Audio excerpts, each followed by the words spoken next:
the corner where the treats at. Is this the passing of the torch, right? Is this what this signifies?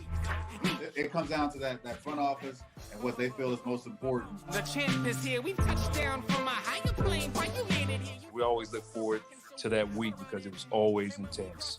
You know that we ain't coming back. We about to.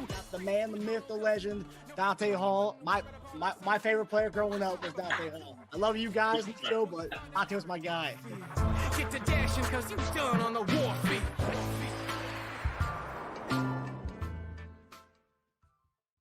This episode of Chief Concerns is brought to you by betonline.ag. Hey there, Marcus Dash here from Chief Concerns. Just want to comment and say BetOnline is your number one source for all your sports betting needs. Get the latest odds, lines, and matchup reports for football, baseball, boxing, golf, and much more. BetOnline continues to be the fastest and easiest way to place your wagers, including live betting and your favorite casino and card games available to play right from your phone. Head to the website or use your mobile device to sign up today and get in on the action. Remember to use promo code BELIEVE, BLEAV, for your 50% welcome bonus on your first deposit. Bet online, where the game starts. Hey everybody, welcome to another episode of Chief Concerns, and ladies and gentlemen, it's Super Bowl 58 week, baby. Yes, sir. Yes, sir. What's going on, Marcus? What's going on, man? That God, it's here. Baby, it's here. I'm telling you, I feel like just rushing out there right now. You know, just listen to all this excitement, man. How's it going, my brother? You doing all right? I'm doing great. It's kind of like Christmas week in a way. Like, it's one of those things. It's like not many teams get to feel this. A lot of fan bases have never experienced this. Up until about 5 years ago, as a Chiefs fan, I never experienced it. I wasn't around during the Len Dawson days. I mean, yeah, the closest I got was you guys back in the day. I mean, that was the closest I ever got was getting as far as you got. So like, I'm ecstatic, and that's the thing. And I think Kelsey Mahomes talked about it on the AFC Championship stage. It never gets old, and it doesn't get old. It feels like it's our first time every time we're in this position to be in right now. So that's how I feel right now. How are you feeling about it? You know what, man? You know, just understanding the gravity of what they're doing at this moment is so huge. And the closer we get to it, you realize exactly what they are going to be able to accomplish. So I'm excited for those guys to get everything going. And so, you know, I see Travis, doing some of his interviews, Patrick also too. These guys are ready. I think they're very focused up. I think they understand exactly what it is that they need to get going, what they need to do. And I think right now, man, I think the monotony of just all the questions is like, okay, we know we have to do this. It's just the media thing that, that's part of, our responsibility. But they're ready to play. You could just tell that they are ready to play. Everybody's bright-eyed and bushy-tailed. And so that's the part I love about it. So I think they're ready. Yeah, I think James Jones was talking about from his great Green Bay Packers days. He was talking about how by you get to Wednesday, Thursday, you're kind of just done with all the questions and all that stuff. You just kind of just want to get to the game, and you kind of just want to fast forward to that point. But he said it's also one of those things where you're in the moment, you're like, yeah, I just want to fast forward to Sunday. But when you're looking back on it, you're like, you kind of enjoy the moments because for him, he was like, I never got back to the Super Bowl after that 1 year. I never got back to it again after that. So you kind of want to enjoy those moments, but at the time you're like, man, let's just get going to Sunday. I don't want to be asked any more questions about Taylor Swift or what my favorite Super Bowl snack is or any of that kind of stuff. Right. No, I can see that. I really can. So I think the guys need to immerse themselves in it, no doubt about it. Embrace everything that's going on around them. But you got to make sure that you don't lose focus, right? And so it is like, hey, man, enjoy every part of it. Enjoy every question. Every person coming up to you saying, hello, let's go, have a great time. You're supposed to enjoy it. It's supposed to be an enjoyable time. But there is times that you got to conduct the business. And that business is going to be obviously the meetings, from the practices, taking care of your body, making sure you're not doing anything that you don't need to be doing, sightseeing and things extra, right? And so you got to be able to navigate and tailor everything so you can be at your best when it's time to play. But yeah, man, look, they've had enough guys who's been through the Super Bowl. Yeah. Okay, that this ain't nothing new. So they have a lot of information from guys that are like, look, man, this is what you need to do. This is how you need to conduct yourself. This is where you need to go. You know, asking questions. You can't say yes to everything. But that's these guys are used to it. That's the thing about it. So him saying that because he's only been in one Super Bowl, these guys been to several. Yeah. So they're veterans at this, if you will. Veterans. The fact, I think we talked about it last week, but the fact that like Andy could say, "Yeah, we're conducting it as we usually do in the Super Bowl week." It's like as we usually do in the Super Bowl week. I mean, not many people can say that they have like an actual Super Bowl routine that works for them. This group does, and that's it's special to even have that as a thing. Oh yeah, we're going to go to a business as usual on Super Bowl week. Oh really? Oh okay. There's many decades of coaches who never got to even experience one of those. But Andy could say, "Yeah, we're going to go to business as usual during Super Bowl week." Yeah, I think it was like a very confident shade to everybody else. You know what I mean? Yeah, that's what I want to see. Yeah, we kind of we've been doing this before. It's nothing nothing new to us. Yeah, just a different location. That's it. The only thing that changes is the location. And we haven't been there before. We haven't been there before. So. Yeah, we practically own that stadium. Mahomes 4-0 in that stadium. Yes, sir. Yes, sir.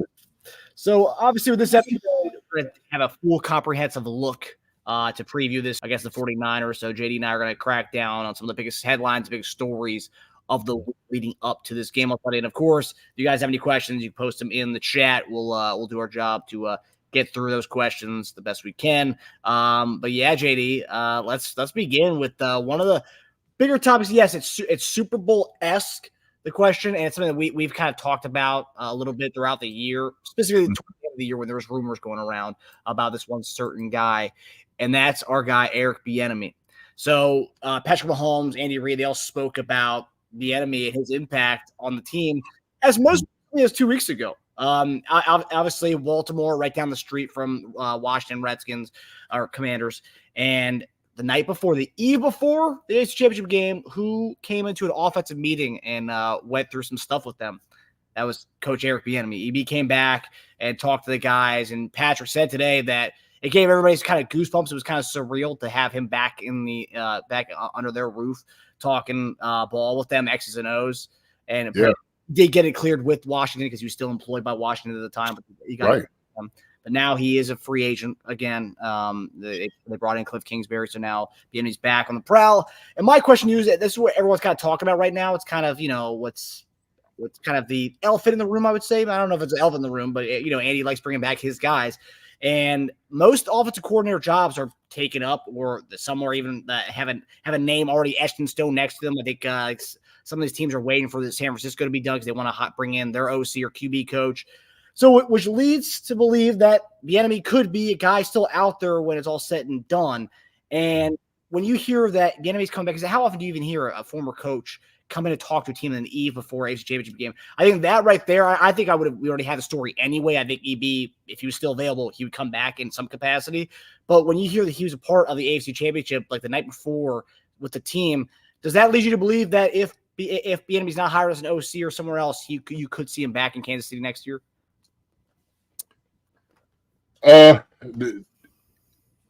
Yes, it possibly, especially if he doesn't have an opportunity anywhere else. It would just make sense to get him back. So I have mixed feelings about this. I really do, and I see a lot of people celebrating it. And I tell you what, let me start with this.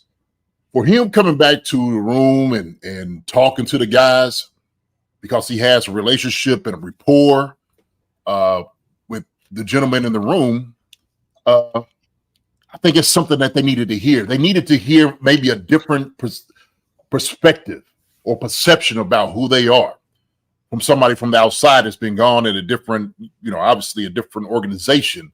Some very talented guys, and bringing his voice. And so I heard MVS, like a slight, I think the MVS was talking about like, you should tune him out. But when he came back, I didn't understand that at all. I thought that was the most ridiculous thing I've ever heard. I used to tune him out. I mean, who says that? First of all, who even admits to that? I mean, you admit to it when the guy's not coaching you. Yeah. Okay. And whatever. This can be. Oh my gosh, there's so many things there. There's so many layers saying that, Marcus. Dad, God, why you say that? So this could be, part of what he said. That this is what he missed. He missed the bravado, the type of getting on you, the voice of reason and responsibility and determination and all those different things. It's a different voice than Nagy. It was a different voice. And so he missed that voice. He really said, you know what? Same thing when you were talking about being at the Super Bowl, like the whole festivities. He said he didn't really know how to appreciate it until he's gone. When he hears his voice now, he's like, that's probably some of the things I needed at the very beginning of the season.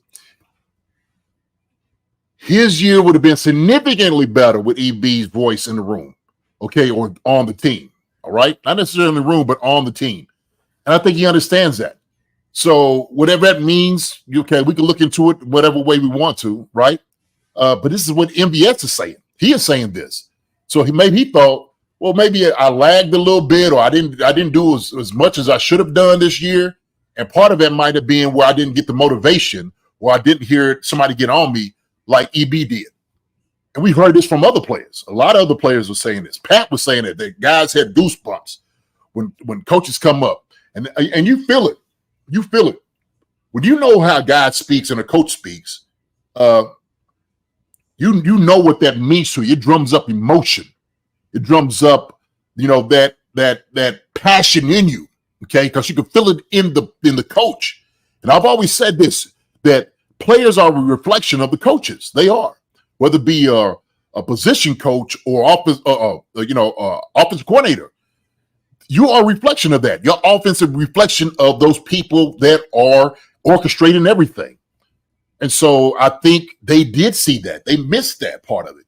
But it was good to have him back. It was good to see him back for that moment, that it was able to resonate with all the guys that was in the room. Okay. Even the new guys, like, oh my gosh, this is who y'all had all that. Yeah, this is who we had. This is the reason we were, number one offense or the top 5 every year that he was here. There was a reason. No, not 12, number 1 or 4th, second. That's where we were. Yep. Right. So with that, when I'm saying that is when people were talking about possibly when EB in Washington. All right. And this is where I'm going to go on my spiel. Okay. The reason I have mixed emotions about it is because I do believe that Eric Bieniemy is such a good coach that he should be considered for a head coaching job. That's what I believe. Okay. So obviously, whatever's happening, they choose Dan Quinn of all people. Okay. You get Dan Quinn. Come on, man. Like, seriously. Right? Whatever. But I just think, to me, and I said this earlier before, him coming back felt like it was a lateral move. It's another lateral move. He's not advancing. He's not becoming the head coach. And for whatever reason, he's getting passed over again this year. There's guys that became head coaches this year that I feel like don't have the cachet and the history that EB has. They just don't. Let's just be honest. We can look at all the, accomplishments of these guys that got head coaching jobs. Some of these guys don't have the things that EB got. That's the truth. So that's why it was mixed emotions about it. Hey, look, if he doesn't have a home, yes, it makes sense for him to bring him back to Kansas City, right? Yeah, I'm gonna be. To me, it's an asterisk, a little sour. Like, okay, bring him back. But yeah, I think he does deserve a shot. My thoughts. That's my opinion. It's one man's opinion on this. Okay. Not just mine, but there's a whole lot of people's opinions on this. Okay. Andy Reid was saying this, okay? So other coaches were asking why some of these guys are not having a chance and opportunity to be hired. But, hey, man, that's another different thing on it. It was good to see EB. He brings that fire with him. That's why I think he would be in a position to be a great head coach. I think he deserves that opportunity. So if he doesn't get it, then, if he's back in the Chiefs, so be it, whatever it is. It'll be our benefit. But yeah, when EB got screwed by Washington, he did. And the point is, I'll even make this point. You have Cliff Kingsbury, who folded on the Raiders, okay, to take a job with the Commanders, with Washington's, right? The luxury to be able to say, I don't want this job. I'm walking into this job. Whoop, whoop, I back it out. I'm going to another place to go get one. That's crazy to me. That's the opportunity presented to certain people, certain ones that have it. Cliff Kingsbury is, man, he's a good offensive coordinator. We know that. Wasn't necessarily a good head coach, but he got a head coaching opportunity, and it came from college. We wouldn't necessarily win it. He wasn't winning down there. He wasn't. Okay?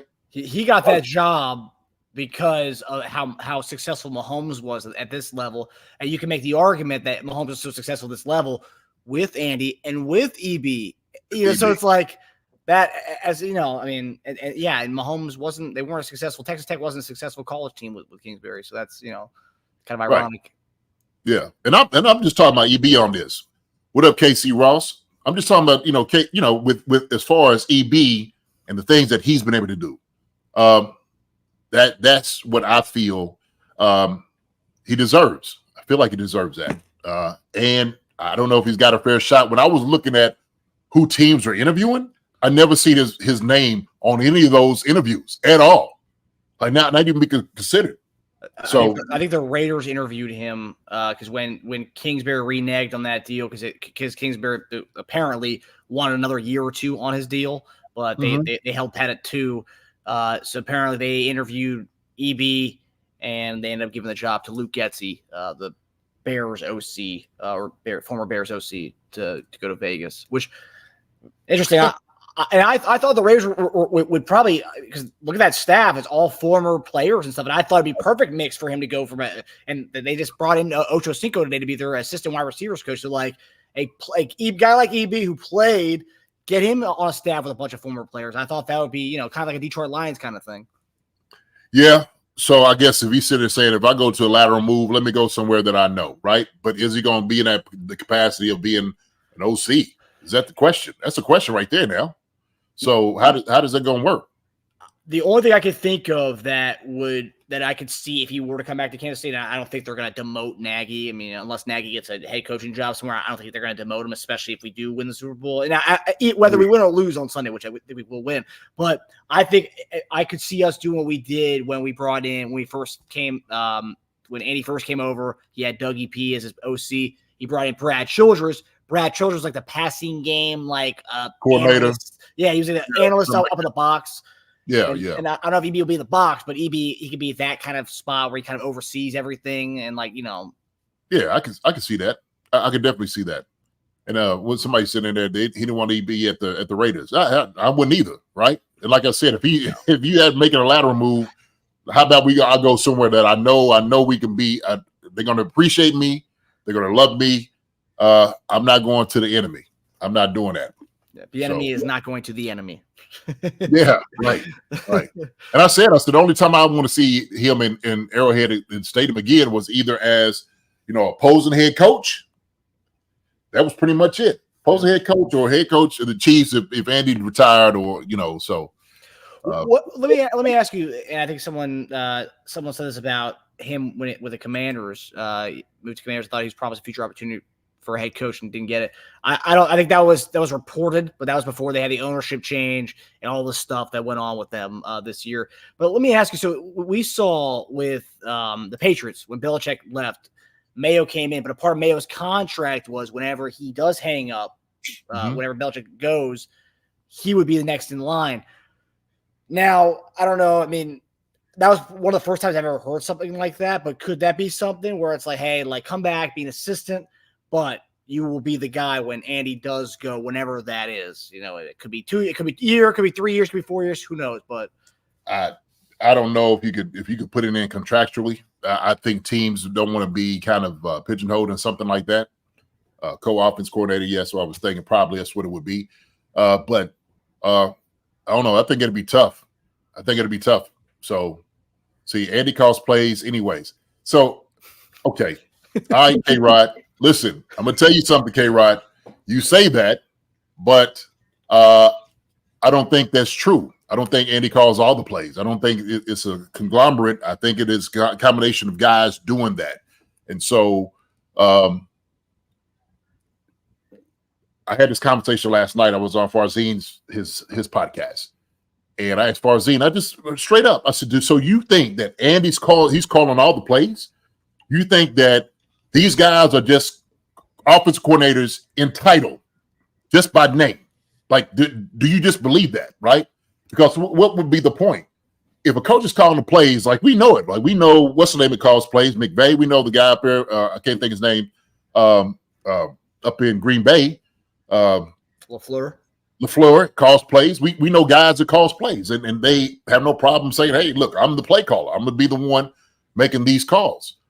So it wouldn't make any sense for Andy to say, "Hey, look, these guys are calling plays. EBs are calling plays. He's doing these things," and then all of a sudden, just kind of go back. Well, I was just kidding. I just wanted to see trying to help him out. I don't believe it's as simple as Andy doing that, because everybody would say it's the same thing. We keep going back to it. When things are going wrong, they blame EB or they blame Nagy. When things are going right, it's Andy making the calls, right?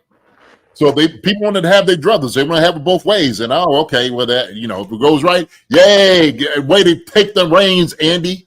Goes wrong, boo, it's Nagy doing these things. So who's the one that's incompetent? Who's complicit? Is Andy calling some of these bad plays? If he's calling the plays that's going on, and we've seen the offense sputter and didn't look as consistent as we thought it would be.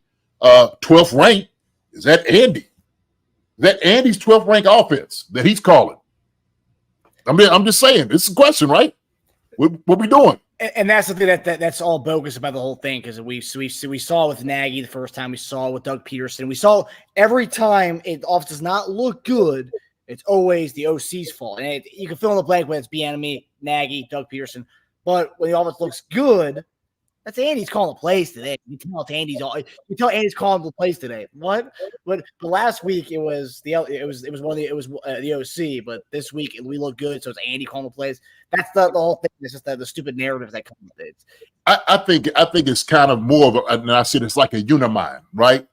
Like this high mentality. Like they know going into the game what we're thinking about doing and how we're going to attack this, and they're probably on the headsets talking to one another, right? About what's the suggestions, what we're thinking about, and what the next series is going to look like. Okay, how we're going to tackle. When he said Andy admits that he takes calls from others, even a janitor. Well, he's taking suggestions on calls and plays, which I'm sure other people do. Somebody writes something up and it looks good. Hey man, let me take a look at that. So that's if you find something creative, yeah, why not hold on to it and hang it? It's like, okay, let's see what I can do with this. So and I think I was watching a whole documentary. It was kind of the art of play calling, and it was talking about how some of these coaches, Andy, we've seen him bring in plays from the Rose Bowl of 1962. They watch ESPN Classic. They're watching all these old time games and stuff, and trying to implement stuff that could have been from a TCU Texas Tech game in 1991. They're trying to implement that stuff, so they're watching everything, and it's so interesting that they'll watch old football games from back in the day and try to incorporate that in their offenses. So they'll take anything. Well, that's brilliant. Why wouldn't you do that, right? Like you make a spin and make it yours. All you do is you dress it up, right? At the motion or the things that you formation wise, who your personnel is, and then you run that play. So yeah, that's how you should get creative as a coordinator. But I'm always when I hear that argument that Andy called the plays anyway. Okay, does he really? I think it's kind of like I said, more of a unimind. These guys are talking. Does Andy call plays? Sure. I'm sure there's some plays that he calls like, hold on, wait a minute. I'm gonna make this call right here. All right. This is what we're gonna run. So I know without a doubt, if he needs to step in to make a call, he will. Okay. But also too, he's gonna trust those guys. He's gonna trust Nagy, he's gonna trust EB, he's gonna trust Doug, he's gonna trust his staff. And rightfully so. He's a brilliant man. Okay. Plus they all, are underneath him. So when you're underneath the coach, you start knowing how they think. You know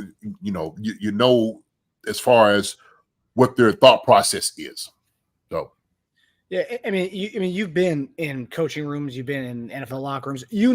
For example, like they came up with their game plan last week, right? The coaching staff. It wasn't Andy sat in his room by himself, came up with a game plan for how we're going to attack the defense. No, that was a room with all the offensive guys in there coming up with the game plan or the first drive script. That's like you talked about many times. It's a collaborative effort. It's not Andy's just in the dungeon making plays. His play sheet of the first 10 plays. No, that's not just him doing that. It's the whole group doing that. Right. I mean, why wouldn't you want to use all minds? Okay.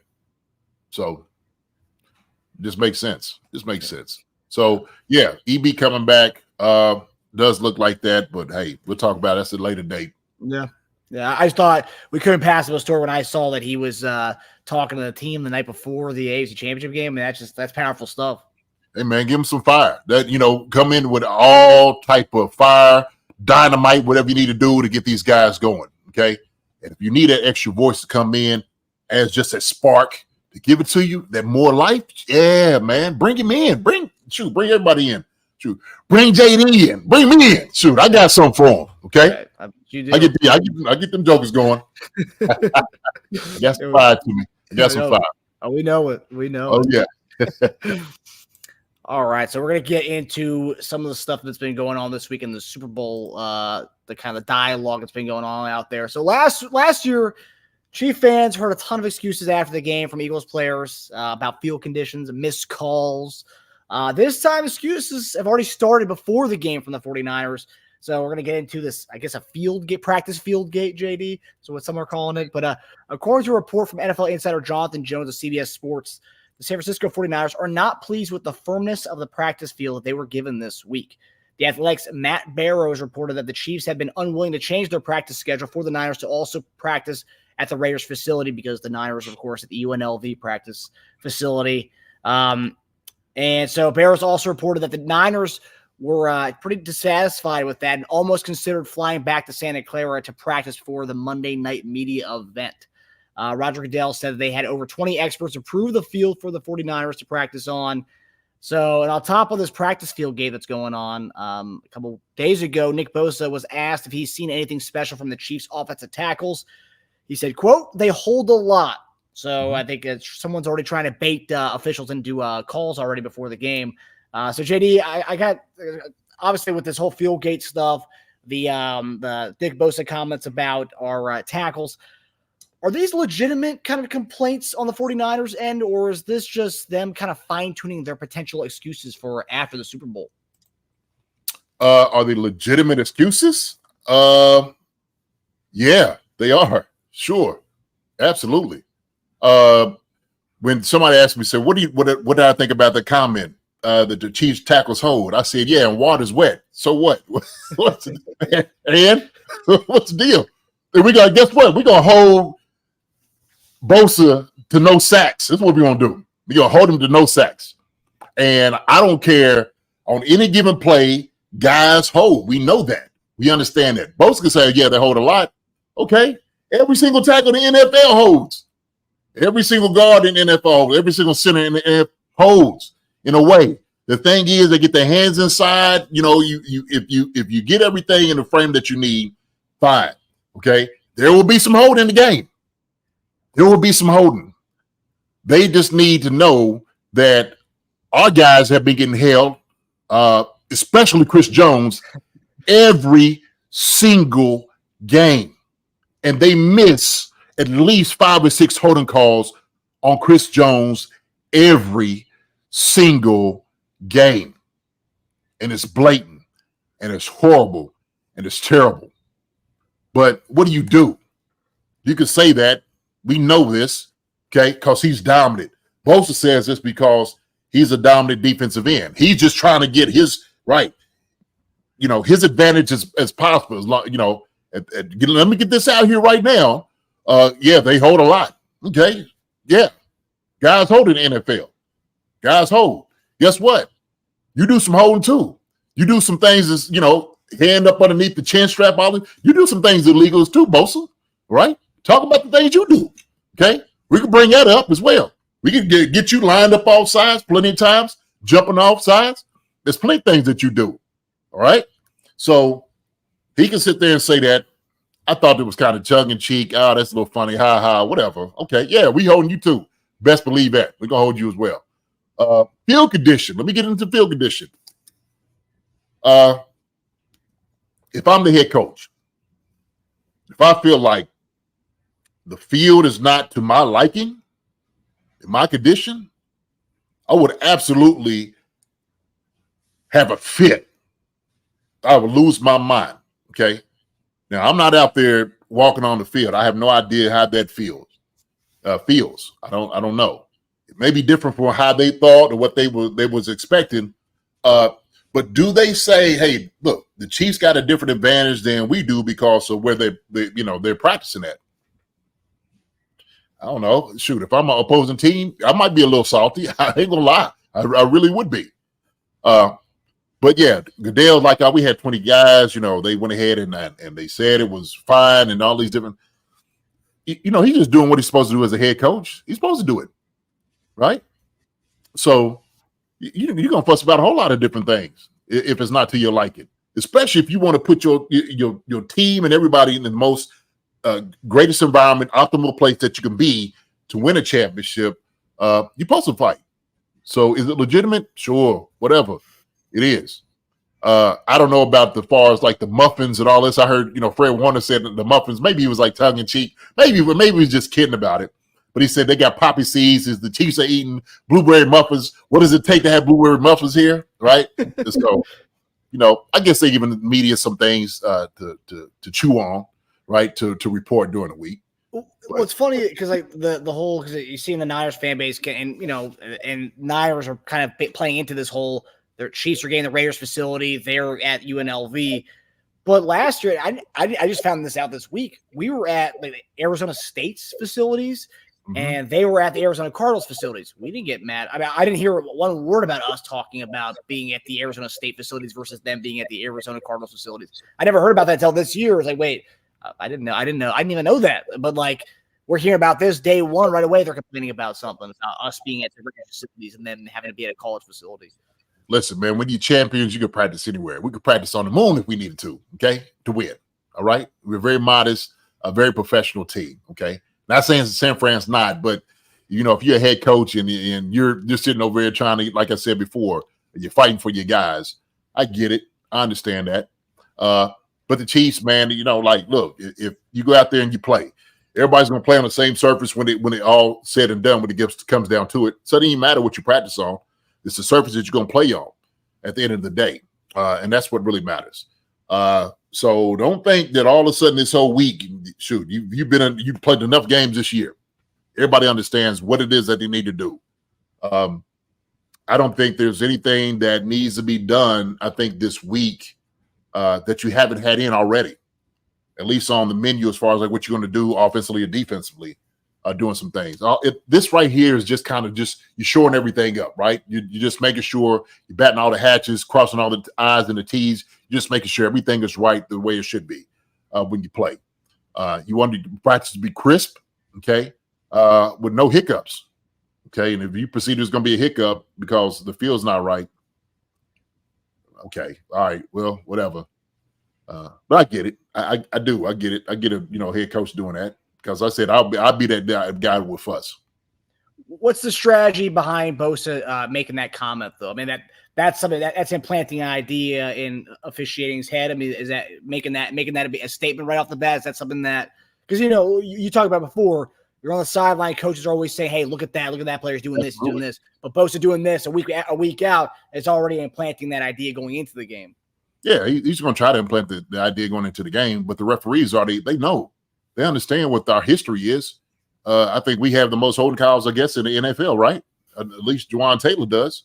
And so that's what he's saying. He's like, hey, man, they hold a lot. Okay. Water is wet. And what's your point? Get past him. All right. How about you beat him? Okay. Instead of sitting over there crying about things, you beat him. See if you can beat him on that. All right. Yeah.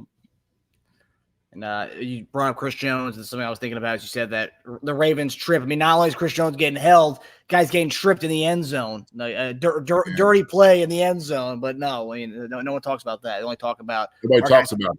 Yeah, our guys holding, and our guys don't get held apparently, but they don't watch enough Chiefs tape there to realize that, I guess. Right, But that's what I'm saying, because people are just they're tired of the Chiefs winning. They're tired of the Chiefs being around, being the winners, holding up the Lombardi, seeing Patrick Mahomes' face and Travis Kelce and everybody smiling, having a great time now. We done added Taylor Swift to the whole mix now. Okay, so now we got the biggest pop star that is on the planet added to this too. How much winning can we do? God, how much winning, Marcus? They are tired of it. Okay, they are tired of it. So they gonna say we have the unfair advantage. Fine, whatever. Okay, fine. If you don't want to see us, stop us where we don't come to the playoffs. Start beating everybody. Do something about it. How about that? Do something about it. So, I mean, Baltimore and Buffalo had chances to do that to us, but no dice. they're all home crying, licking their wounds. Hey, like I said, hey, better luck next time. A good game. Okay. Ain't no sense fussing with these jokers. Ain't no sense fussing with the 49ers fan.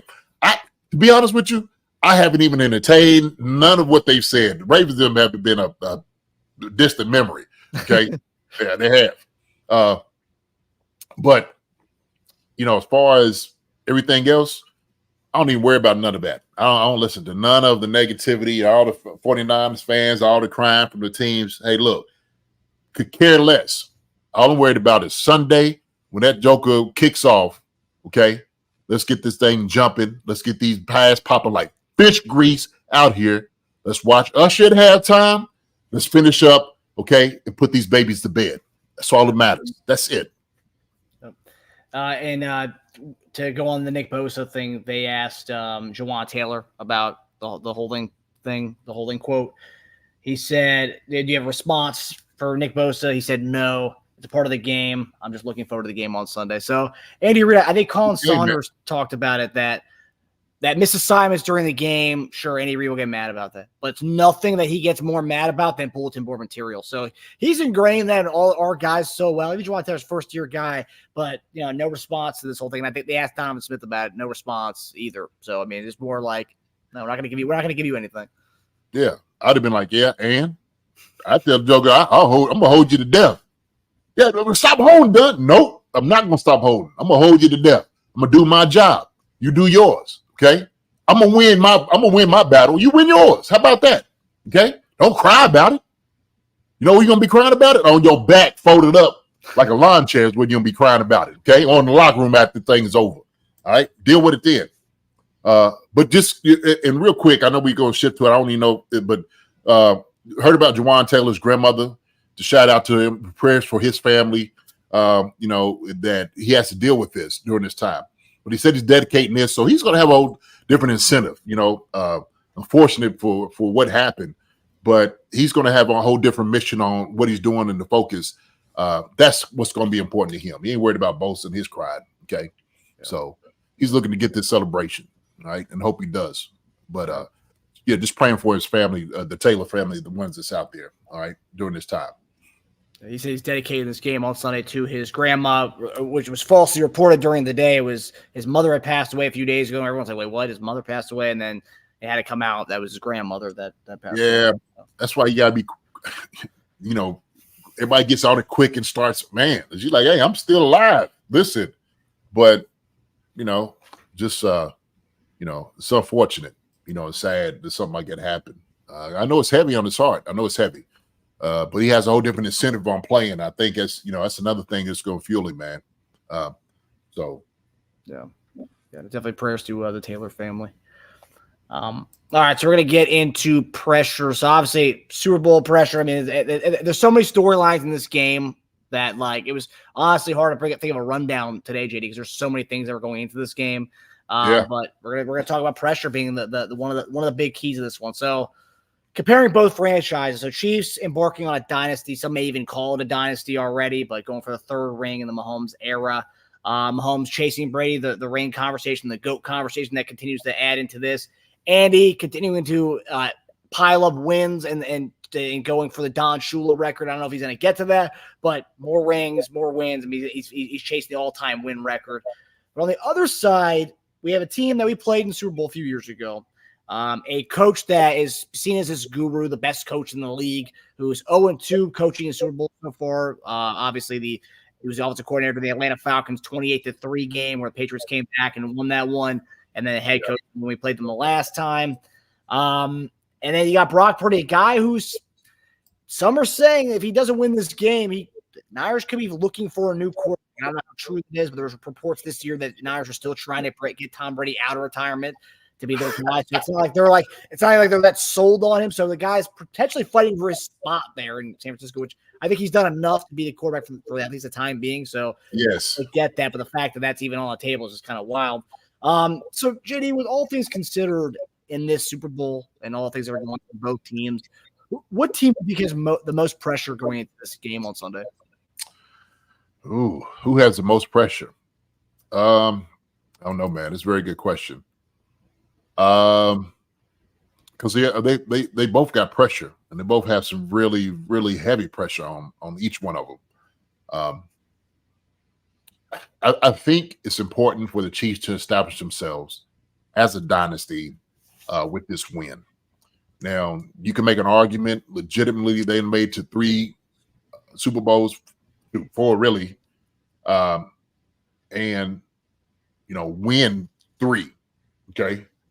And so I think Patrick, because of what he's trying to do, okay, because I think now it's not just about San Fran and everything else. He's chasing greatness. He's trying to become the best there ever been, the best quarterback to ever play the game. And I know he sees that in his sights. I think he's very focused on doing those things.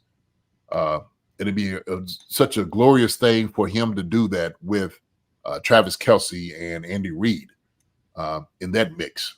These 3 guys, man. So they have some pressure because of obviously them being Super Bowl champions, going back to back. Establish himself as, like I said, as an elite team, one of the greatest in history. When you talk about teams that have done certain things, they're in the conversation, right? With dynasty. But in the short amount of time that they've been able to accomplish, only other one that I've been able to see do that was the Patriots, right? And so now they're not the pinnacle anymore. And then Tom Brady, now the Patrick Mahomes need to supersede the conversation. It was what Tom Brady and Belichick were. These guys are a lot better, and so that's always good to be included in that conversation. So we look at San Fran. San Fran has found a diamond in the rough with Brock Purdy. Brock Purdy's not going anywhere. Okay. What he's been able to accomplish in a short amount of time has been phenomenal, especially from where he's come from. And I think they finally got a quarterback of the future. The guy they had before, Jimmy G, Brock Purdy got him to where they needed to get to, right? If he hadn't gotten hurt, they say, oh, well, he might have made the Super Bowl last year. Well, he makes it this year. He's got a lot of talent around him, no doubt about it, okay? But I think he's kind of embraced the role of what they've been able to do. Shanahan has found his project to say, this is my guy. He understands exactly what I'm able to do and how I want him to do it. That's the reason they sent, what's the name of Packett? They sent him out of town. Lance? Yeah, since Lance to Dallas. Backing up Dak down there. Shoot, that might ship Dak too. But don't tell him. But that's the thing that I think they have their guy of the future. Okay, I think they're happy with him. He carries himself well. He says everything he needs to say the right way. I think he's a very humble guy, a very talented guy, and he understands his role. So I think they're happy with that success with Brock Purdy. Who else are you going to get in there? Okay, who's going to win it all? Bringing Tom Brady out of come on, man. Tom is done playing football. Okay, he's about to sign a mega deal to come up here and talk about football. Yeah. I think he's happy about that. I think he's satisfied. So I think that's where the pressure lies. Them getting beat by the Chiefs, that's another pressure they had to deal with. Like, man, what do we do? We was close before. We had the Chiefs beat the last time, and then all of a sudden here come the Chiefs again. We got to play them again. So there's a lot of pressure there. I have some family members who are 49ers fans. I ain't heard nothing from him, not at all. So they saw your receipt video. They didn't want to be a part of that, JD. Yeah, no, hey, shoot, it's gonna be a good game. It's gonna be a good game. But I think it's just pressures everywhere. It's just pressures everywhere. But I do believe the Chiefs may have a little bit more of the pressure on their shoulders as opposed to the 49ers. I agree with there's certain elements, right? To say that one team's got more than the other one. I think for the Chiefs, it's more about legacy, right? Where we're talking about the dynasty conversation. We're talking about getting 3. We're talking about Mahomes, on pace to chase Tom Brady. We're talking about Andy Reid on pace to go get Belichick, or even chase Donald with the all-time wins.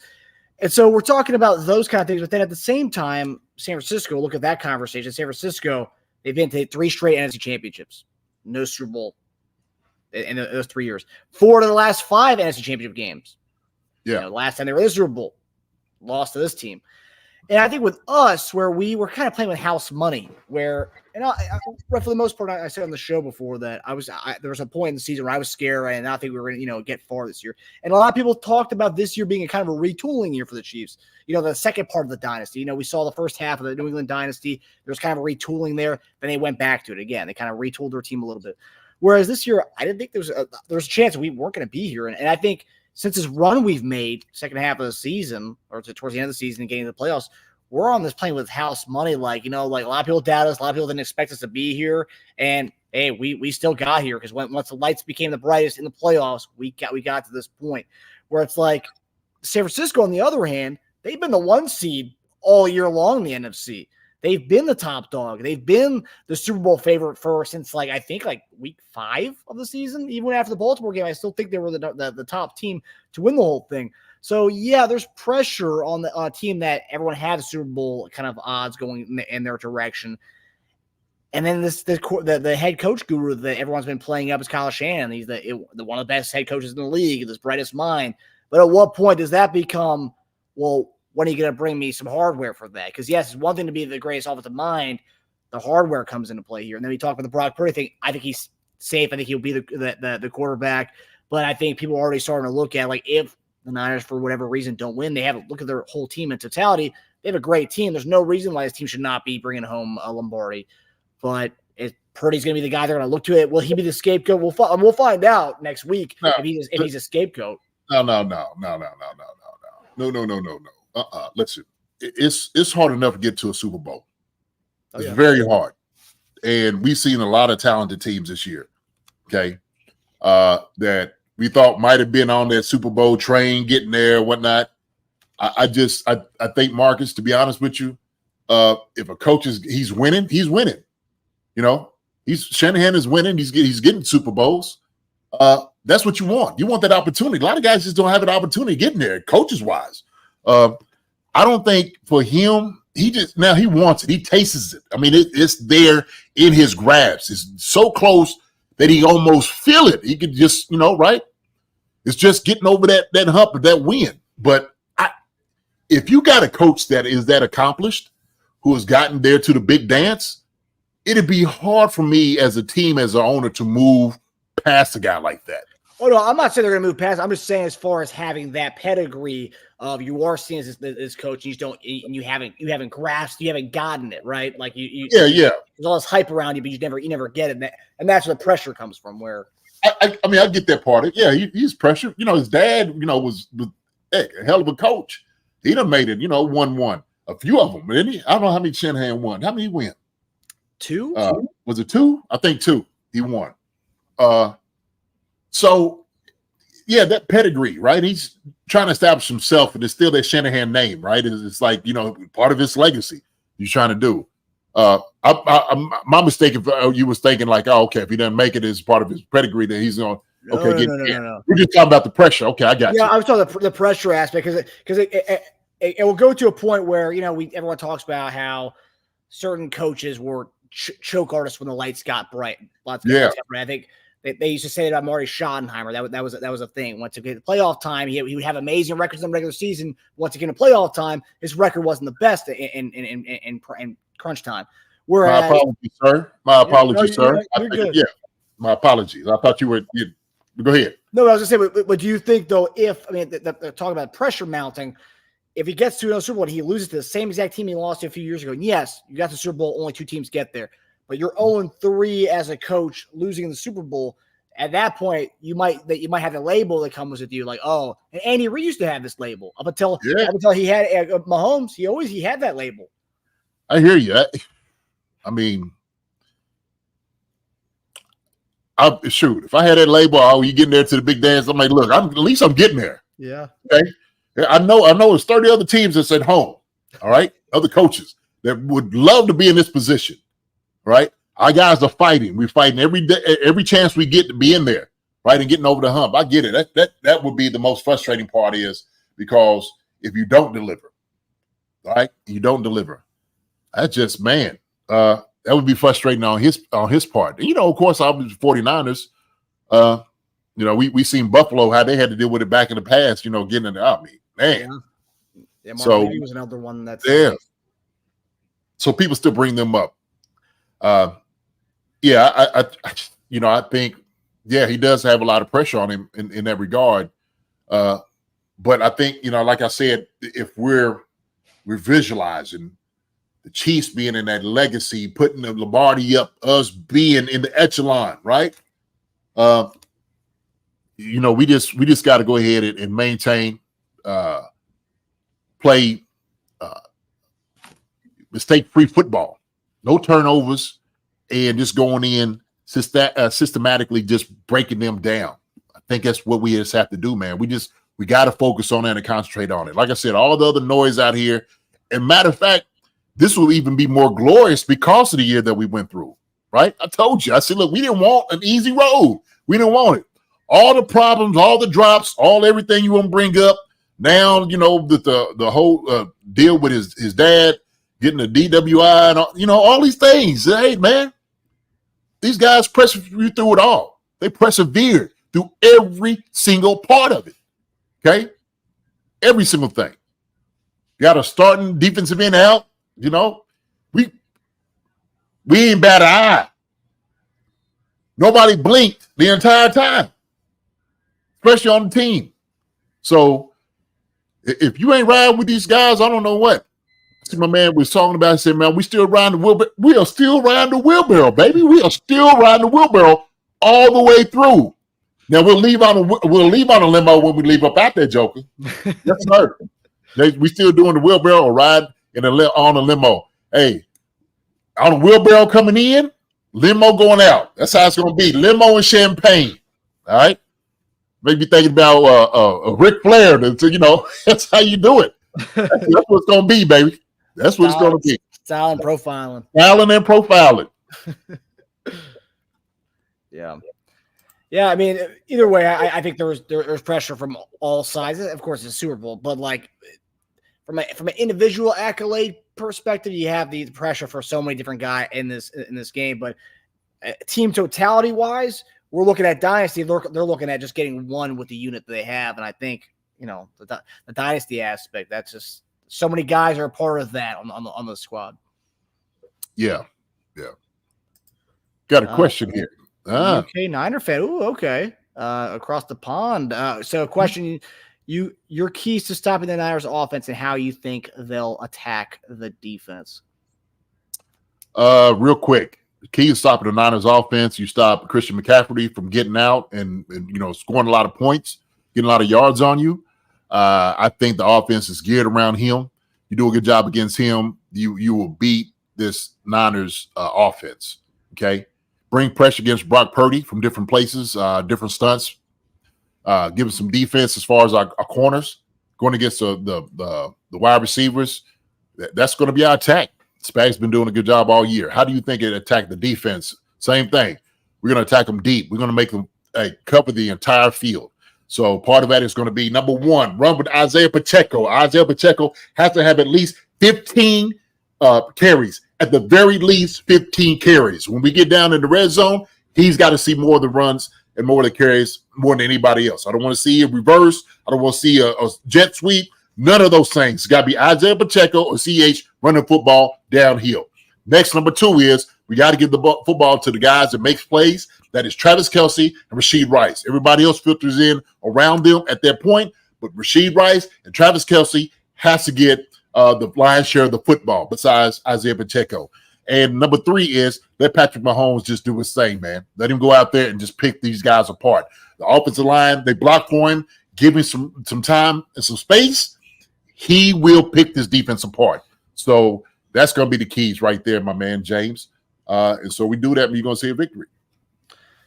Our guy Mike, our day one question for JD: do the Niners tell Bosa to hold the edge to try and stop the screens, or do you Bosa stuff? Yeah, let Bosa play his game. So he'll abandon and come inside sometimes, and I invite him in for some of the screens. But they watch enough film; they know that we love our screen game. Okay, I think it's just where you have to do the pumps. Now this pump, fake the screen, go deep on them. Okay. And that'll keep them honest, doing some of those things. But you got to be creative, and I know he will be as far as running some of the screens, with the running back and of course the tight end and the wide receiver. But yeah, Bosa's going to do Bosa stuff, man. He's unpredictable like that. But at the times that you have that a screen is coming up, hey, invite him inside, push him down. Oh, you got beat. Oh, So just make sure. Yeah. All right. So we're going to go to a question here, JD, that obviously for the casuals out there, because I'm still it's so perplexing to listen to these people who get paid on TV, ESPN, Fox Sports, who get paid to watch these games, and yet they still don't really understand how good the Chiefs defense is. And my question is, obviously we've seen through this playoffs this whole year that we've been able to win games when our offense hasn't been looking the best. And most recently, the game against Baltimore, second half of that game, it was punt, pretty much every drive, 3 plays, 4 yards, 3 plays, 7 yards, punt.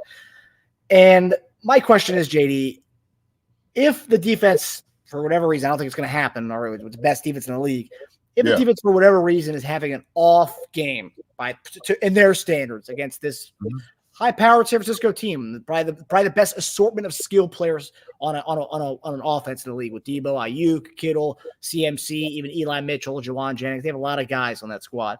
Kyle Juszczyk too. But do you see a world that the Chiefs can win this game if the offense is asked to do more? And that hasn't happened a lot this year. Yeah, I do. I can see that. I can see it because we have PM15. We have Travis. We have Rashee Rice. MVS has shown up. Justin Watson's been doing his thing. We get Richie James going, and if Darius Stoney and Harmon decide to come out here and make some plays, and we had to make some plays. I said I believe that Patrick Mahomes will will this team to victory. He will will this team to victory. He will do everything in his power to win this game. And so I don't see our defense faltering. I really don't. The problem is people just haven't been watching the Chiefs. They haven't. So when they sit there, they watch all these other games and all the Chiefs are losing. Well, because they look at our offense. We've been known for our offense. That's what everybody's looking at. Well, they've been sputtering. The offense has been sputtering. They haven't watched how dominating our defense has been. They haven't watched how much we've been hitting defenses in the mouth, or the offenses in the mouth. They haven't watched L'Jarius Sneed and McDuffie on the outside just absolutely take wide receivers out of the game. They haven't seen Chris Jones take double teams and come out to the outside playing defensive end and just absolutely killing tackles and guards. They haven't seen none of that. Okay? So that's the problem. Because, national media, they look at the focus on some teams, they got to do the entire, NFL. They don't get to watch the games like they need to. They get to see little, clippets here, okay, this is what happened. And they make a opinion based off that. So, hey, man, I don't fault them on it at all, okay? And I said this, I don't care if they watch our defense. Our defense has been dominant. We don't need to prove nothing to nobody, okay? We've just been getting wins. That's what's been happening. We've been shutting guys down. You know who knows this? I'm going to tell you who knows this. All the good wide receivers we went against, the running backs, the offensive coordinators, every other team know this. Lamar Jackson knows this, okay? What's his name? The dude up there in Buffalo. Josh Allen knows this. Justin Herbert knows this.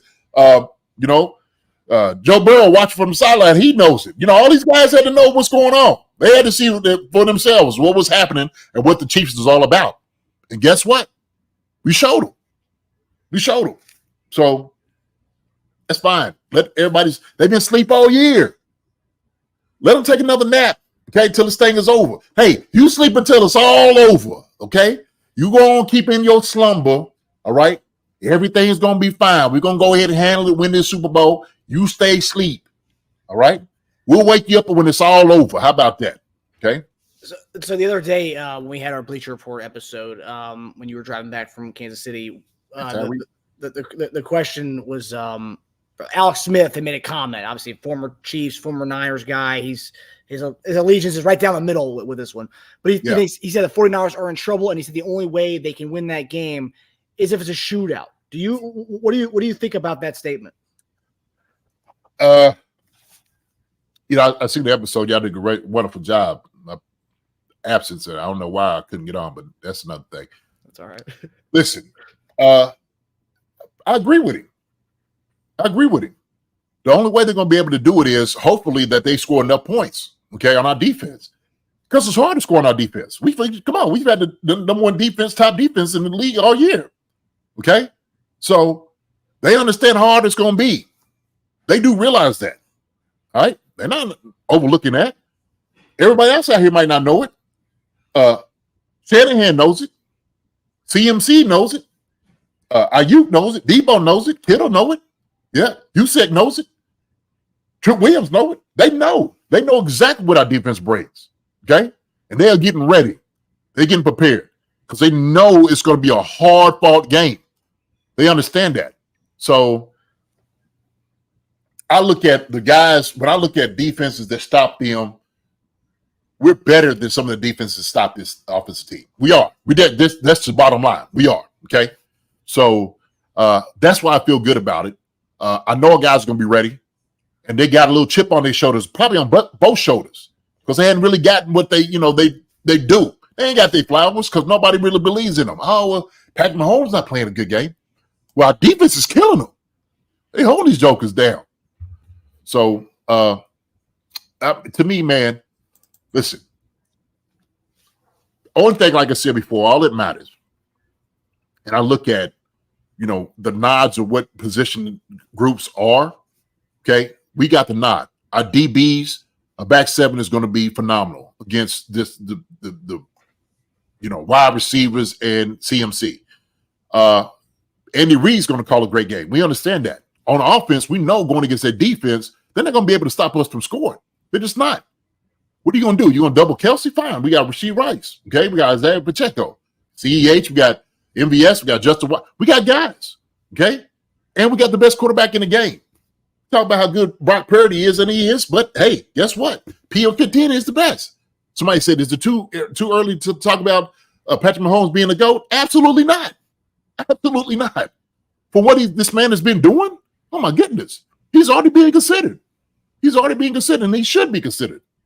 Tom Brady understands that, okay? So we've heard all these, he's not, a typical quarterback, or he does things unorthodox and stuff like that. He's winning. He's already considered one of the best ever. You cannot take it away from that man. I see him right there on your wall, Marcus. I see him right there, MVP. He's going to be the MVP this year too, okay? That's going to be another one. Repeat, back to back. So, hey, man, guess what? Sit back, enjoy the show. Get your popcorn, your chips, whatever it is you're going to do. Wings, hamburgers, whatever, barbecue, bring it. The one thing that Alex Smith also said when talking about the matchup, so obviously he said that if it gets to a shootout, but our defense is that good, that's gonna be tough for them to do that, and they have a great offense, but their defense, and the one thing he said about their defense, I wanted to ask you this was, he said they predominantly play zone. Yes, if they sit back and play zone in this game, Pat is gonna dice them up. Mm-hmm. For the people out here maybe not understand what that means exactly, why do you think, why is Pat so good against the zone defenses? Because Pat can see holes and windows, and our guys do a great job. Like Rashee Rice, he's starting to understand it. MBS is starting to get it right now. Travis Kelce is the best at it in the tight end of the game of understanding how to get open in zone. He understands that. He's the best getting open on man. Zone is easy for him to read. It's easy. Now, the good thing about them is the reason they're able to play zone is because they do have fast-flowing linebackers, Greenlaw and Warner. We understand that. And they'll bait you. They do a good job of doing that. Now, let's make no mistake about it. So Pat can't come in looking guys up and just throwing to him. He's got to look guys up and and get the ball out real quickly. Okay, but they have very talented guys inside.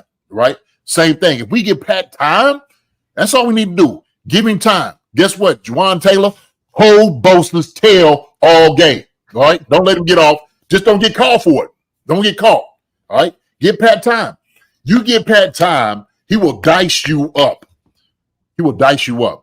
Our guys do a great job of just sitting, getting in windows, understanding the defense on where the weakness is. Okay. And so even if they run combination coverage, maybe the cover 6, or 9, whatever they may do, okay, our guys are going to be able to see it. They're going to be able to see it. Pat does a good job recognizing defenses. So there's nothing they're going to be able to throw to Pat that Pat's not seeing, okay, that this offense hadn't seen. Andy and those guys hadn't seen. These guys are ready. They've been prepared for it. And so we've seen everybody's best all year. We've seen that. Okay.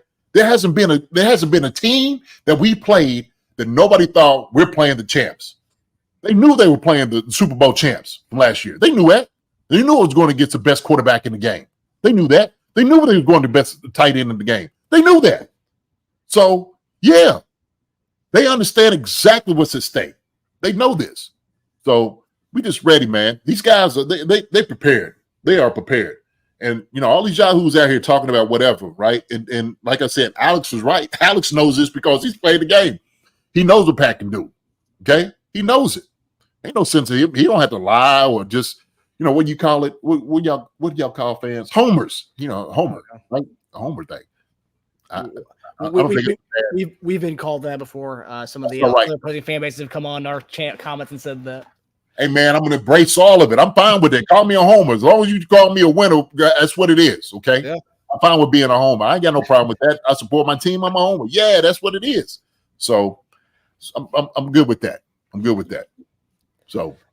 And one thing, too, which I think it's going to be, and obviously we talk about Pat dicing up zone defenses, that 49ers, specifically in that first half of that game, Detroit kind of got away from their game plan a little bit. But if we run the ball Pacheco, like the way Demon and Gibbs were running against them, I mean, Pacheco could have like 200 yards rushing in that game. He might be the Super Bowl MVP if we commit to the run like we have been committed to the run over this playoff stretch. Because quite frankly, they couldn't. I mean, Gibbs was breaking tackles left and right. Demon was getting 7 yards a carry. I mean, it was kind of wild that first half of that game. And if we come out and do that, and then the play action game, kind of what we've been doing the last part of the season, and doing that against the way they looked, and the way they looked against Green Bay and Detroit, this defense is very leaky. It is, and like you said, they had to be very effective up front. We got a very good offensive line. I like Detroit's offensive line. Green Bay has a very talented offensive line also too, and they got very talented backs. I mean, Aaron Jones, you said Gibbs, Montgomery. I mean, we know what they had as far as that. So we got Pacheco, and we got CEH. And we got, we got the Jack coming back. Am I correct? Is Jack coming back? What's the deal? It's still up in the air. Oh, okay. Well, I guess that might be our secret weapon. That might be the X factor. Everybody gonna see it. All right, fly him on in the stadium, baby. Let him go on and get a landing. But if that's the case, and he comes in, gives us something, that's all that needs to be done. But I think Isaiah Pacheco, you give him a break. You let him run the football. We do it effectively. We run it down their throats. We continue to do it. Like you said, it sets up the play action beautifully. So I think that's what it's going to be. I think it's what it's going to be, man. Like I said, we've talked to nauseam about this. Everybody's ready to go. Everybody is ready to go. I'm ready to go. I'm ready to see this thing going. I'm gonna have a big a bash over here at the Dunn's house, Dunn's home. I went and got me some. I was in Kansas City this past weekend, a quick little trip. So I went and got me some. I got me some old Kansas City gear. I got me some old gear. Look at that. Got some stuff. Yeah, all my stuff's been slowly trickling in from Fanatics. I got this Vegas Super Bowl T-shirt. With the Vegas lights on it. I love it. That's the one thing I love about. There you go. Stadium. Super Bowl 58 merch, baby. Yes, sir. Love it. Yeah. So you never get enough Super Bowl merch. No. When he said, unfortunately, it sounded like Jet is out. Okay, well, he might be out. But we still got enough. We still got enough. But don't discount a Richie James revenge game. Richie James is on the other side. Well, the last time he played in the Niners-Chiefs game. 49ers. Yeah, it was funny. I seen Purdy, what's his name? Amenahu tapping on Purdy. I was like, it's Amenahu right there.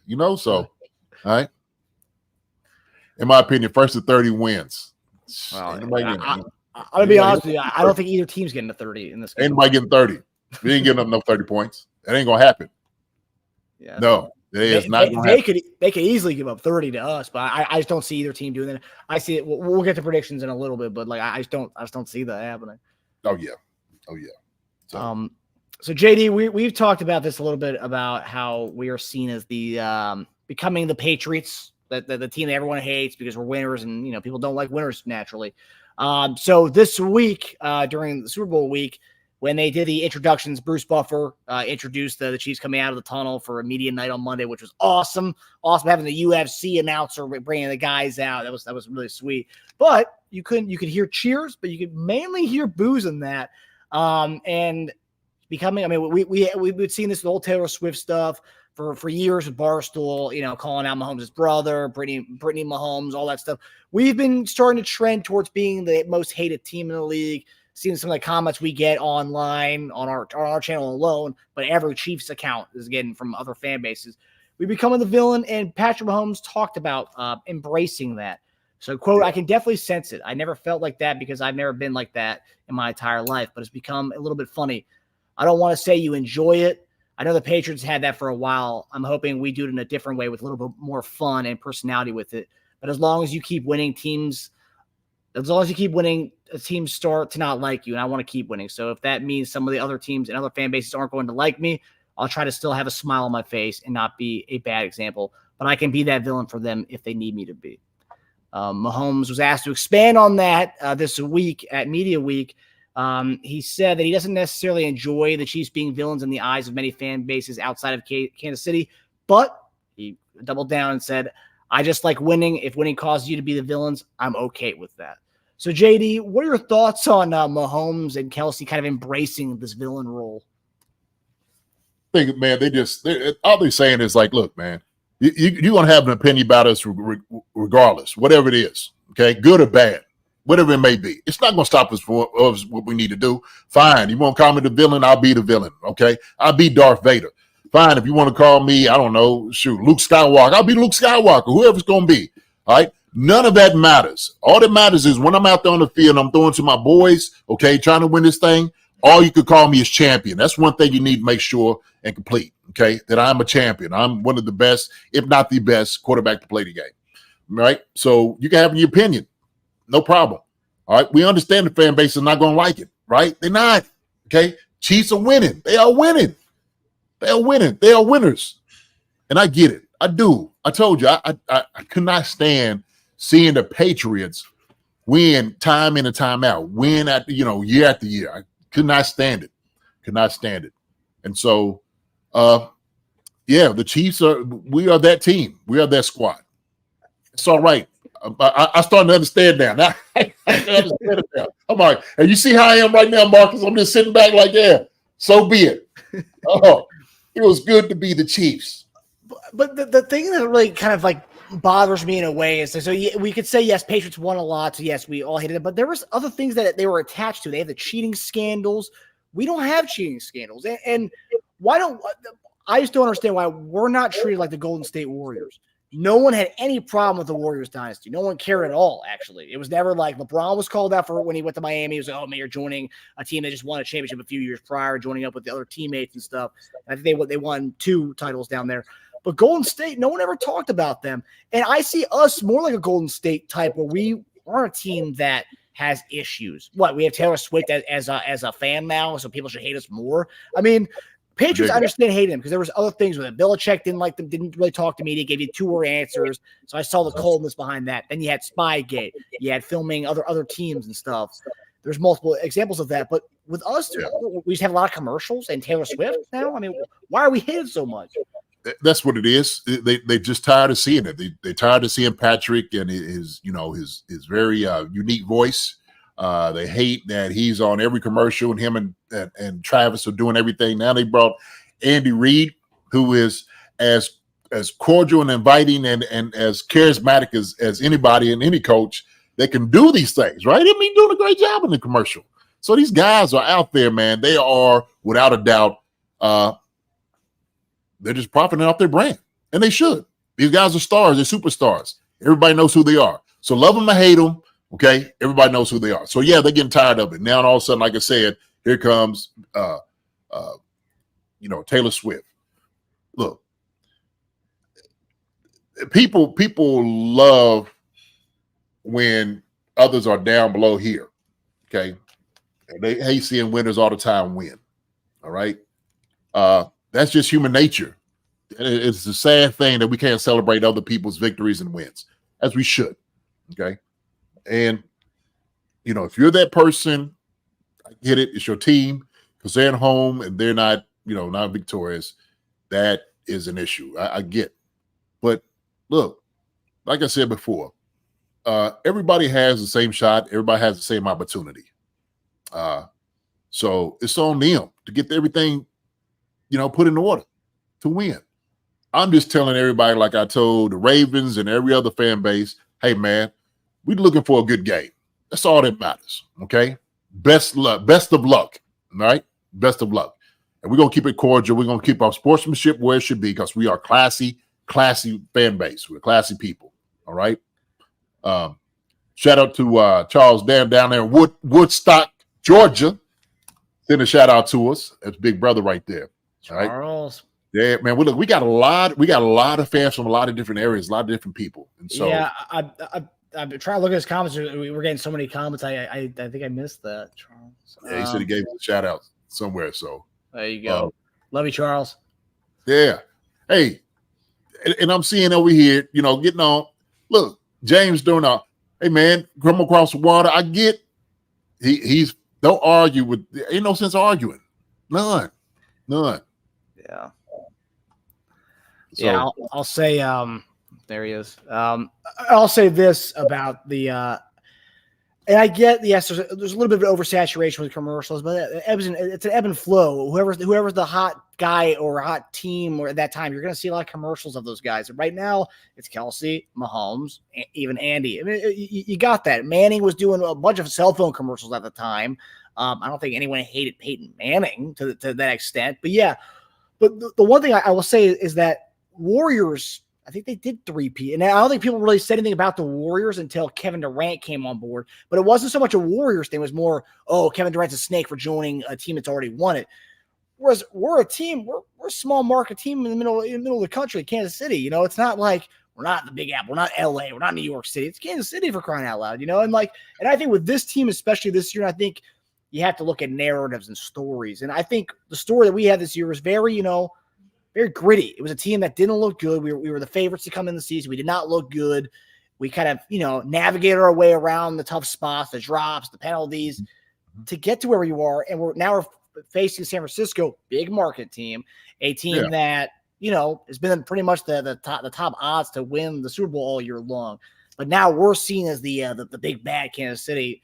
I mean, I just wish that we would be seen more like the Warriors, the team that was really good, but everyone respected. But instead, we're the team everyone just tries to crap on and boo at these media events. But luckily, our guys are very confident and self-assured that they know that's fine. They're going to take those boos and apply that on the field. Yeah. Coming from a smaller market, shout out to my brother. What up, big bro? Love you. The thing is, I think, Midwesterners work hard, okay? And we have kind of a down-to-earth, homely type of feel to us, all right? And from me knowing the fan base, going out there and playing, our fans have been the most gracious, the most welcoming, the most kindest people that I've known as far as fan bases in the entire NFL market. Now, obviously, you're going to have some people out here who are, crazy about, the fan base and go through whatever. But our for what I know, and I've played everywhere. I've been to every stadium, played every team. I know what fan bases are. And people, when they talk about the Chiefs and the Chiefs fans, they talk about how well behaved we are, how welcoming we are. Come eat some barbecue. Everybody, has a good sport on things. And I don't take anything from other fans. I really don't. But I just want to say something about Kansas City to me. And I always said this about Kansas City. Kansas City always felt like a big city with a small town mentality. Okay. Because you got enough people, but also too, you have the type of maybe the gratitude that they show, maybe the way that they carry themselves, the demeanor on how they are, how welcoming they are.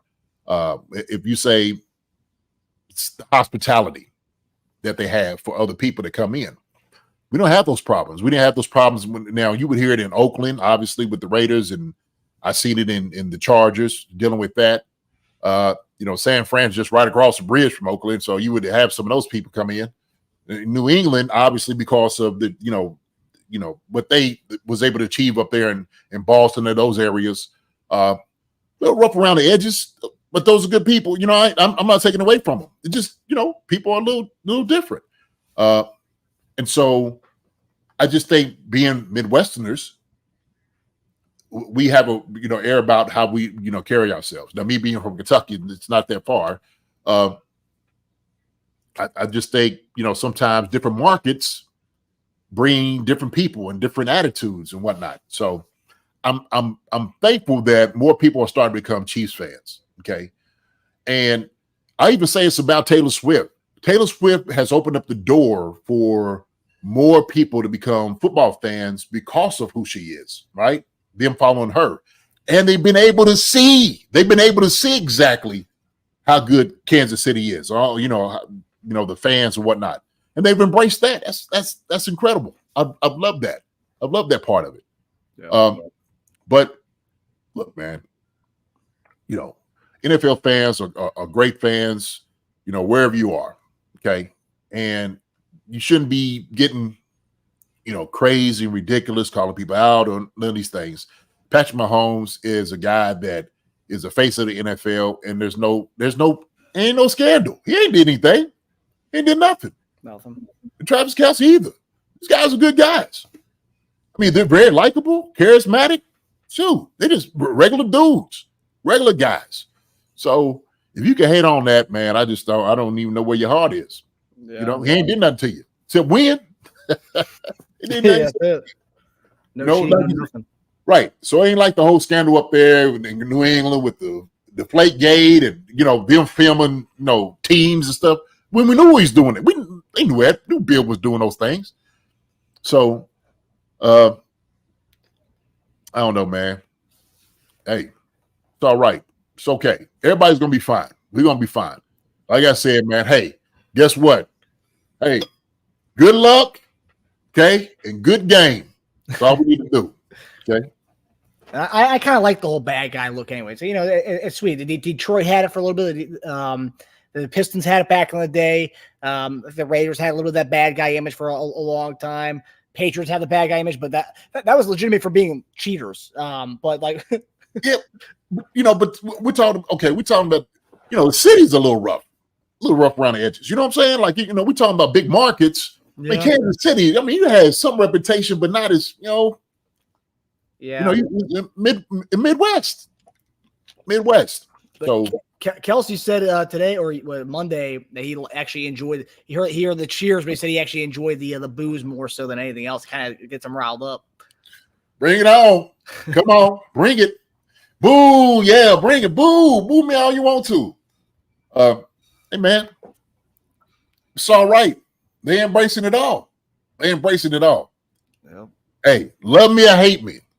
All you can do is just call me a champ. That's it. Love me or hate me. That's it. Right? As long as you get that right. So we got a question mark. Flapjack City, JD, do you get fired up when you're getting booed? 100%. Yes. If you think I can't do something, then I'm gonna show you. All right, I'm gonna show you. Right, talking about to show me. Say yes, 100%. You can boo me all you want to. I'm fine with it. I'm a good heart. Hey, look, fine. Boo me all you like, but I tell you what, I ain't gonna be able to take anything from me. Okay, I don't have to cuss you out. I don't have to do none of those things. I'm just gonna go out there and I'm gonna play ball. All right, I'm gonna play ball within the confines of all the rules. But you best believe I'm coming out there to win. I'm gonna be a winner. Okay, at the end of the day, hey man, good game, great game. All right, and fans would be like that after the game was over. They were like, okay, and we knew it was sport. It was sport, man. It's good. That's how it should be. So, as long as and that's the thing. It's like booing's fine. I know some fans were upset the way we were being booed on Monday, but like we're in the Vegas stadium. You got to imagine a lot of those people were there were Raiders fans or Niners fans. So like, yeah, we're in hostile territory. So yeah, I mean, it's going to happen. Well, I mean, yeah, we almost going in expected that, right? I mean, you should already know. I mean, you're in Vegas, it's one of your biggest rivals. Okay. Those people are going to be in there. And then, of course, the fan bases, they don't like us. They boo, yeah, boo you too. Come on in over here, boo. Come on. It ain't boo. Come on in. No, man. Look, you don't worry about none of it. You don't worry about any of it. So, Mike Brendan, the end zone is gold, baby. Oh, it's beautiful. Is it? So I haven't seen the field. I haven't seen how it's looked and stuff. I've been checking none of that out. They've shown some quick video pans online. It looks pretty in there. All right, yeah, I've been checking over. I'm telling you, man, I'm staying away from all this. You know what I mean? The negativity, the booze and all that. Yeah, you got tunnel vision on the game. That's it. You don't want to hear any of that other stuff. Hey, we'd all be a better place for it. Just keep keeping the eyes on the prize. Don't listen to the outside noise. I'm oblivious to it. I don't know. This is what we coming on Sunday. That's what we're doing. Okay. That's what it is. So we're going to enjoy it over here. We're going to have a big bash over here. I usually have around about 70 people here at my house watching the game. Yeah. We're going to have a good time. And so everybody's going to come and celebrate the Chiefs doing their thing, man. And this show right here, Chiefs Concerns, you come and check everything out. Okay. Because we bring it too. We bring the noise. So it's so JD, it's that time, baby. Our last prediction of the season. I'm getting teary-eyed over here. It's the last prediction of the season. This is how we end our show every week, and there's our last prediction of the season, JD. So Chiefs are a 2-point line has fluctuated a lot since it opened, but right now, currently on DraftKings Sportsbook, we are a 2-point underdog for Super Bowl 58 Sunday, 6:30 p.m. Eastern Standard Time. Chiefs. So Mahomes is 10-3 as an underdog straight up. Mahomes is 2-0 as a road underdog, and both throw on in this playoffs. By the way, just throw that in there for people who want to know in the chat. So this is third straight game of being an underdog. JD, who do you have in this game, and what is your predicted score for this Super Bowl 58 matchup on Sunday? So my prediction, okay, for the Super Bowl 58. I just kind of went through based off of what I believe what we're going to do defensively against them. I think offensively, I think we're ready. We're prepared. The hay is in the barn. Okay. So that means we are ready to go. But I do believe the Chiefs are going to win, and I think they're going to win handedly. It's going to be a very tough game, but my prediction for the game is 27-21 Chiefs. Wow. Over under for this game is 47.5, JD. You have it right over. Okay. All right. So that's what we're going to be, 27-21. So I think we're not going to stop them. They're too talented of a team. Okay. But I do believe that we're going to jump on them early, and I think it's very important that we get on top of them immediately, on top of them. And at that point, you don't take the gas off. Still run Pacheco. You still do your things that you need to do. But I do believe that I think Pacheco's going to have 2 touchdowns, 2 rushing touchdowns. And then Kelsey probably has one, and Rashid Rice will have another. Or at least, I'm sorry, So I have the 27. So I have Kelsey getting one, Rashid Rice getting another one, Pacheco having one, and then it's going to be 2 field goals by Buckner. That's what I was thinking. That's how it's going to pan out. So,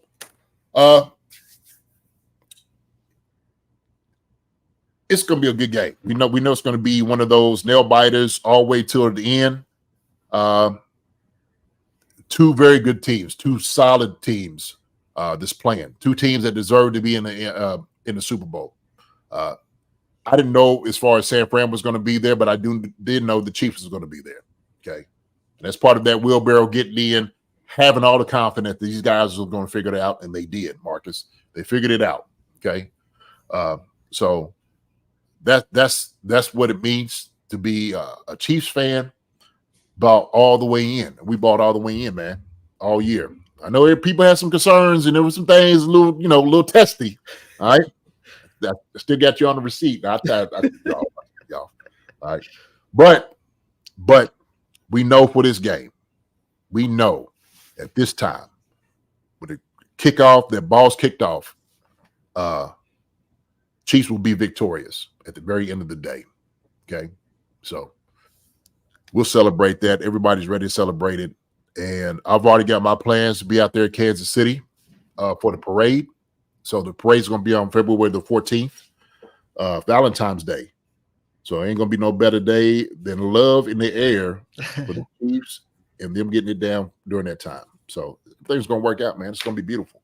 The little heart emoji that he was making with his, that meant Valentine's Day. That's what that is. It's all scripted. Yeah. It's all scripted, yeah, for sure. I think I saw somewhere online someone said that good luck finding a flight to Kansas City if the Chiefs do win, because people are going to think that Taylor Swift will be more accessible at that parade on that day. So, if people think that she's going to be more accessible during that, no, she's not. She's going to have a lot of security around her, especially at a parade. So, good luck for that. If you think you can get an autograph of Taylor Swift on that day. Well, there's gonna be security up the wazoo anyways, but on top of that, with Swift there, forget about it.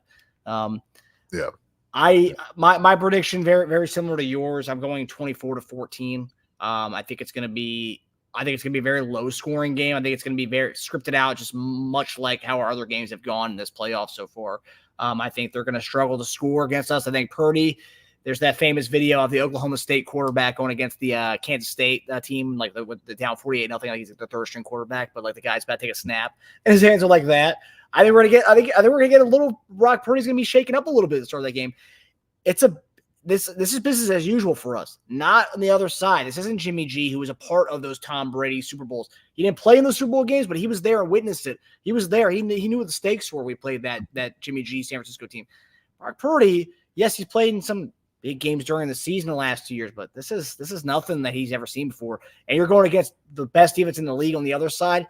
I think we might get a turnover or 2 against Brock Purdy. I say 24-14, but I honestly wouldn't be surprised if it was a 31-7, 31-14 kind of game.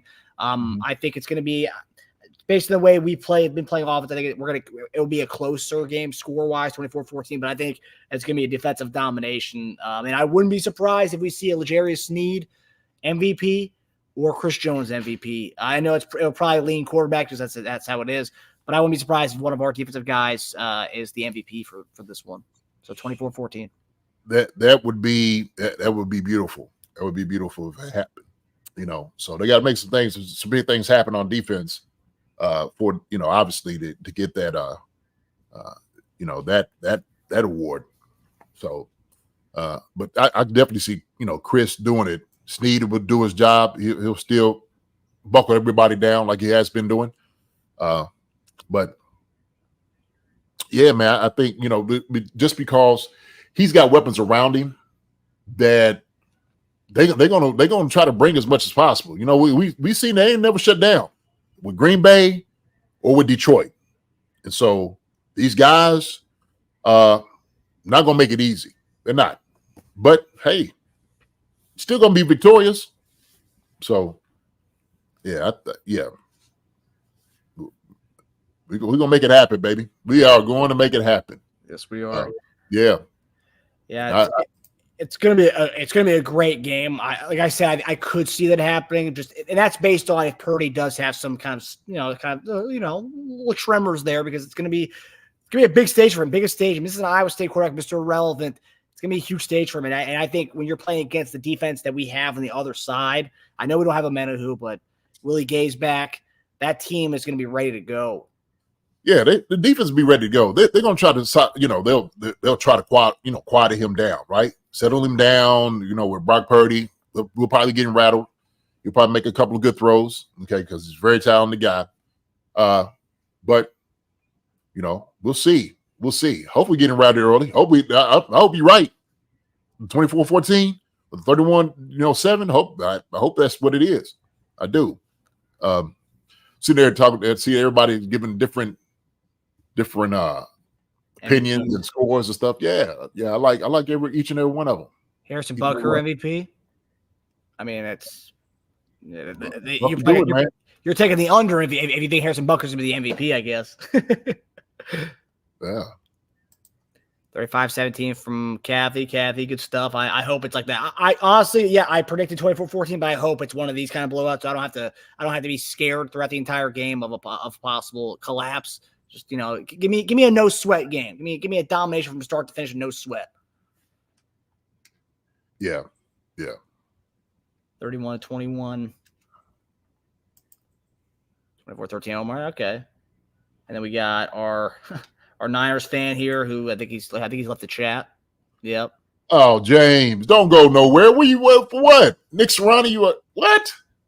Okay. Yep. Well, so long, buddy. I hope you enjoy the game on Sunday. Hey, man. Hey, James. Hey, good luck. Okay. Good game, buddy. Good. I'm glad you came on the show, though. Glad you came on the show. You guys could have been a little nicer than we kept him in the chat, but I didn't see no one said anything bad to him. You guys were just having a normal conversation with him. I guess you couldn't take you guys spitting facts to him. Yeah. Oh well. Appreciate you, Grant. Appreciate you, brother. Yeah. Yeah, it's good. It's good. We got multiple Nick Bolton MVPs here. I see one. I see another. Now it's Mike both times. Yeah, Nick Bolton. I can see it. You can make the argument he could have won it last year. You can make the argument still. Oh yeah. Look at man, Stu, 28-14. Is that 28-14 San Francisco or Kansas City, Stu? It's Kansas City, man. Stu, come on, Stu. Stu knows because Stu brought me some of the hats that I got from down there. Oh, nice. But they had it from Tampa when we won it. So, yeah, I know Stu's right there, 28-14, baby. My brother, love you, Stu. All right. And I know a lot of the Philly faithful, they don't like the Chiefs by any means, but they don't like those Niners even more so, even after the year-long war they've gotten into since the AFC Championship last year. So, yeah, I know Eagles fans are with the Chiefs this week, even though they don't want to be. Oh, yeah. All right. So that does it for us, guys. So the schedule for the round out Super Bowl week, Friday night, we have two shows Friday night. So 6:30, we're going to be on Bleacher Report. Then at 7, it'll be a quick little show with me, Tasia, and JD. And then at 7 o'clock, we'll be right back on here for our betting show, for the last betting show of the season we'll give you our top 5 prop bets for our same game parlays for the game on Sunday.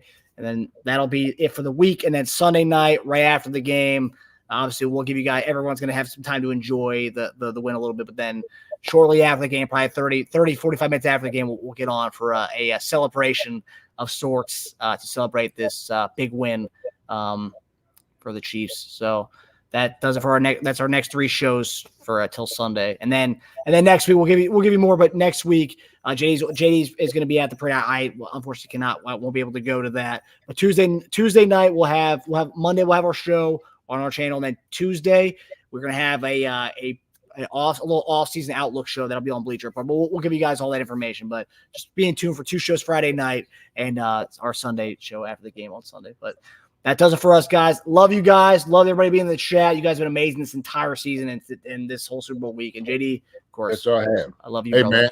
Love you too. Hey, fans, love you all coming in. How about those Chiefs, baby? Yes, sir. We're looking for it. Yeah. Woo-hoo! Everybody enjoy the festivities. It's going to be a great time, all right? It ain't over for us. It ain't over for them, all right? Chief Concerns, we'll see you later. All love to you. All right, brother. It's never over for Chief Concerns. We're all year-long shot, baby. Yes, sir. Yes, sir. All right. All right, brother. We'll see you guys Friday. Love you, JD. I love you, too. Hi, everybody. Thanks for watching. Subscribe here to get the latest from the show. Also, be sure to check out the best clips from Chief Concerns. And if you prefer to listen to the show, subscribe and follow us on Apple Podcasts, Spotify,